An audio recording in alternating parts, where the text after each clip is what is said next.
2025년 1월 5일 주일 오후 시편 묵상입니다. 시편 105편의 교훈을 생각하겠습니다. 시편 105편은 다윗이 쓴 시편입니다. 이 시편 전체에 흘러넘치는 긴박감과 개인적인 감정 및 슬픔이 극대화되어 나타나는 것으로 미루어 볼 때 다윗이 대적들로부터 견디기 힘든 고통과 배신감을 느끼며 육체적, 정신적 허탈감에 빠진 상태에서 분실을 지은 것만은 확실하다 할 것입니다. 1에서 5절은 거짓으로 무고히 악으로 선을 갚는 악인들에 대하여 고발하는 내용입니다. 다음으로 6에서 20절은 악인들의 만행을 더 이상 묵과할 수 없었던 시인이 원수들에 대한 철저하고도 구체적인 저주를 간구하는 내용입니다. 그리고 21에서 29절은 원수들에게 회방받는 시인 자신을 선대하시고 원수들에게 내리는 저주와 대비되는 축복을 베풀어 주시기를 간구하는 내용입니다. 끝으로 31절은 하나님의 공의의 보응을 확신하며 찬양을 서원하는 내용입니다. 1.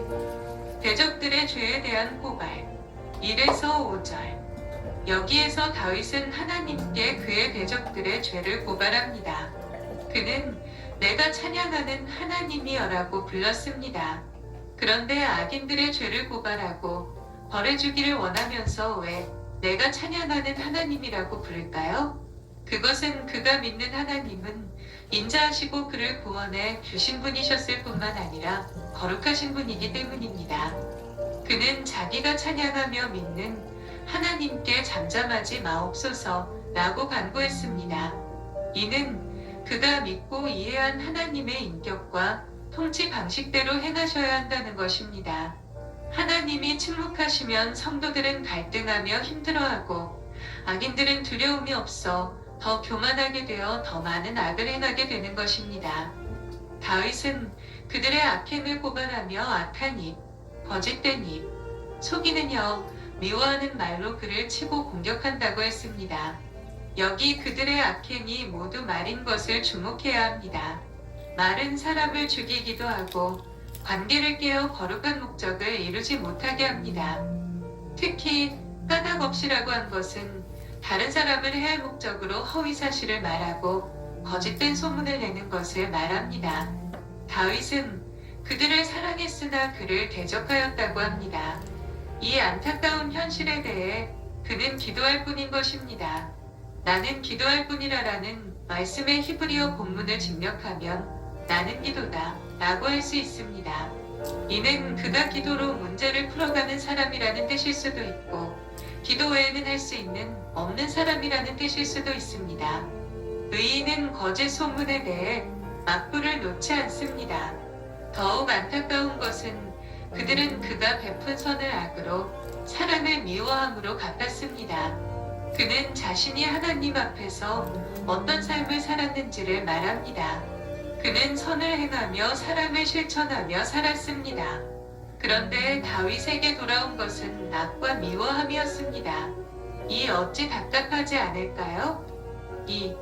대적들이 받기를 원하는 저주 6에서 20절 여기에서 다윗은 대적들이 받기를 원하는 저주의 말을 길게 말합니다. 자신이 베푼 선과 사랑에 배신당한 다윗이 그의 대적에게 한 저주입니다. 다윗은 그의 대적이 악인이 그를 다스리고 사탄이 그의 오른쪽에 서게 하기를 기도합니다. 여기 사탄은 영적인 존재가 아니라 법정에서 피고 오른쪽에 서서 고발하는 자를 말합니다. 그래서 평행부로 쓴 악인이 그를 다스린다라는 말은 악인이 나서 대적을 심판하기를 구하는 것입니다. 실제로 악인이 그와 같거나 더 악한 사람에 의해 해를 당하기도 합니다.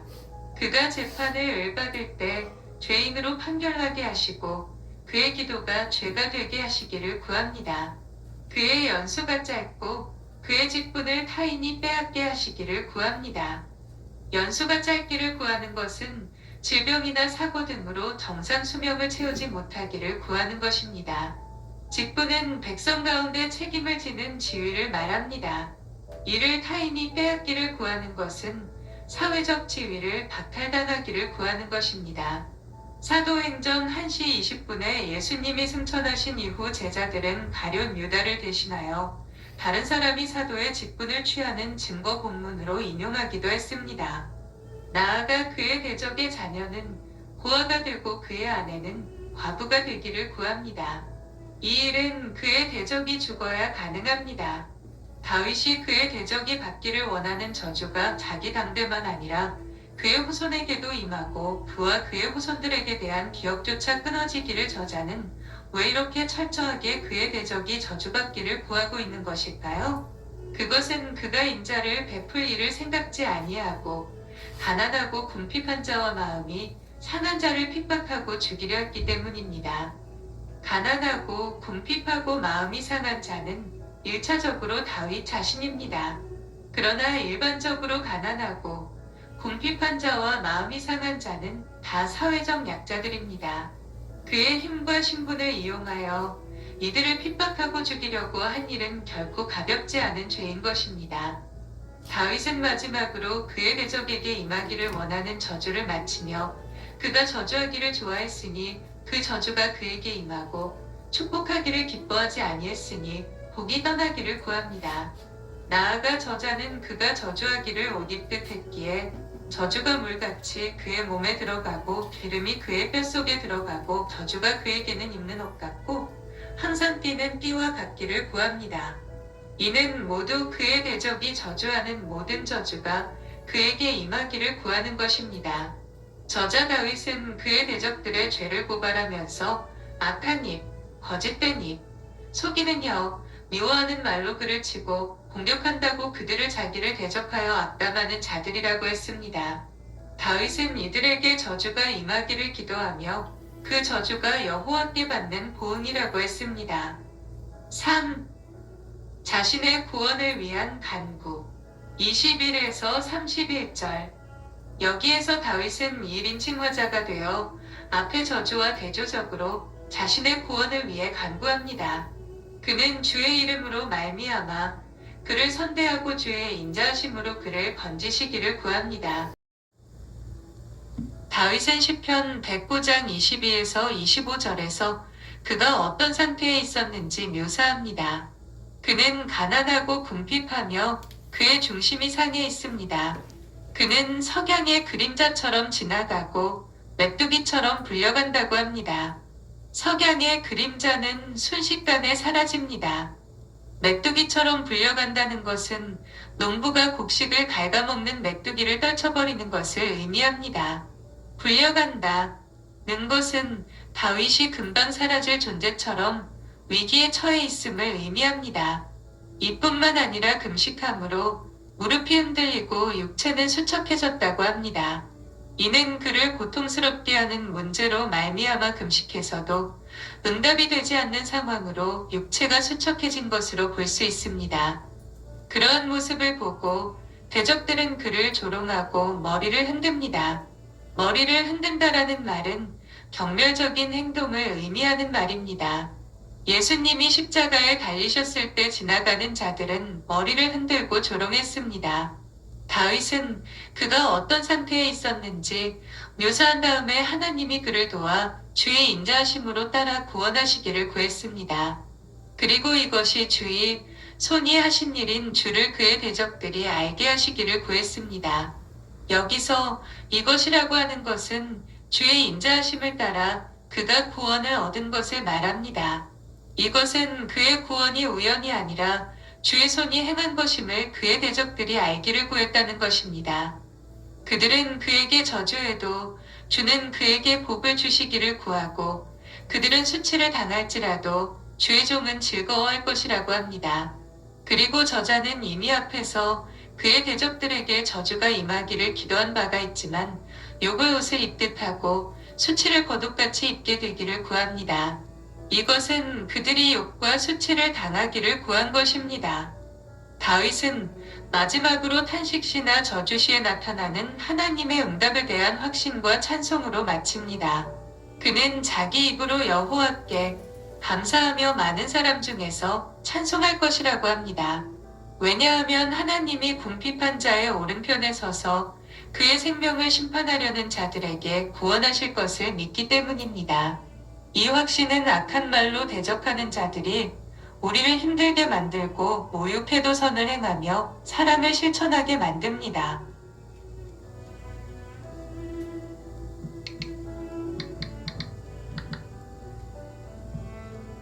그리고 적극적으로 하나님을 의지하고 기도할 수 있게 합니다. 이 시의 저자 다윗이 그랬듯이 하나님께 기도하며 그들의 악행을 고발하고 저주할 수 있습니다. 이웃을 사랑하되 원수를 사랑하며 박해하는 자들을 위해 기도하라는 말씀과 이 시편의 저주가 조화되지 않는 것처럼 보입니다. 그러나 이 시편에서 악과 부정과 억압을 만날 때 대적하고 미워해야 함을 보여줍니다. 하나님이 그것들을 미워하시기 때문입니다. 이 관점에서 다윗이 품은 복수에 대한 열망은 자신과 사회 안의 정의와 하나님의 공의에 대한 열망에 의한 것입니다. 본문은 하나님의 명예와 공의와 나라를 훼손시키고 어지럽게 만드는 것이라면 우리를 믿음에서 떠나게 하거나 위협하는 것들, 악하고 타락한 것들을 미워하고 거부하고 멀리해야 한다는 것을 깨닫게 해줍니다. 이를 위하여 성령님의 도우심을 의지하며 간구해야 하겠습니다. 사도 바울은 인생의 말년에 디모데후서 4장 8절에서 그러한 선한 싸움을 싸우며 달려갈 길을 마치고 믿음을 지켰다고 합니다. 그리고 이후로는 바울 자신을 위하여 의의 면류관이 예비되어 있다고 확신하며 말하고 있습니다. 이는 다윗이 시편 109편 31절에서 하나님께서 응답하시고 은혜 주실 것에 대해 확신하면서 감사하고 찬송하는 것과 같습니다. 디모데후서 4장 8절을 읽겠습니다. 이제후로는 나를 위하여 의의 면류관이 예비되었으므로 주곧 의로우신 재판장이 그날에 내게 주실 것이니라고 하였습니다. 곧 하나님의 인정과 상급이 반드시 있을 것이라는 말입니다. 또한 그 상급은 바울에게뿐 아니라 주의 나타나심을 사모하는 모든 자에게니라고 말씀하였습니다. 이를 통해 우리는 그리스도에 대한 믿음을 지키는 자, 누구에게든지 하나님께서 의의 면류관을 상급으로 주신다는 놀라운 영적인 진리를 깨달을 수 있습니다. 그런데 현실 속에서는 이 영적인 진리가 간혹 왜곡되거나 무시되는 경향이 있습니다. 무슨 말입니까? 자신의 욕구를 따라 사는 세상 사람들은 진리를 따라 사는 것이 무슨 유익이 있냐고 떠들어댑니다. 혹 믿는 성도가 복음으로 인해 고난을 받게 될 경우 보란듯이 그것 보라고 예수가 밥 먹여주냐? 하고 신랄한 조롱을 해댑니다.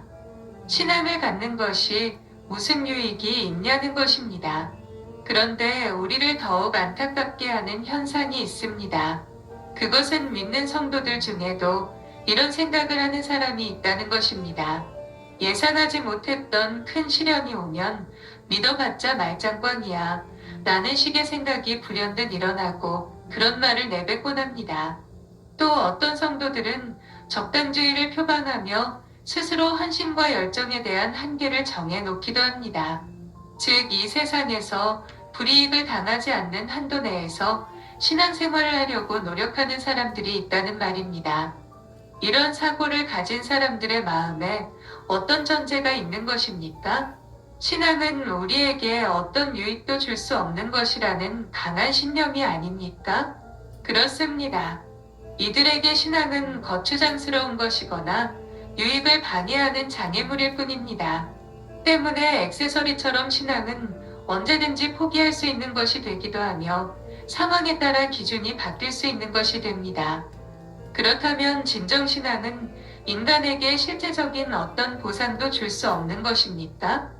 성경은 무엇이라 말합니까? 본절을 보면 후에 반드시 의의 면류관이 있다고 말하지 않습니까? 비록 지금은 고통스러워도 심판장이신 예수 그리스도의 재림의 때 신앙을 지킨 자들에게는 실제적인 보상이 있다고 성경은 말하고 있습니다. 또한 이 보상에 대해 성경 여러 곳에서 다른 표현으로 증거하고 있습니다.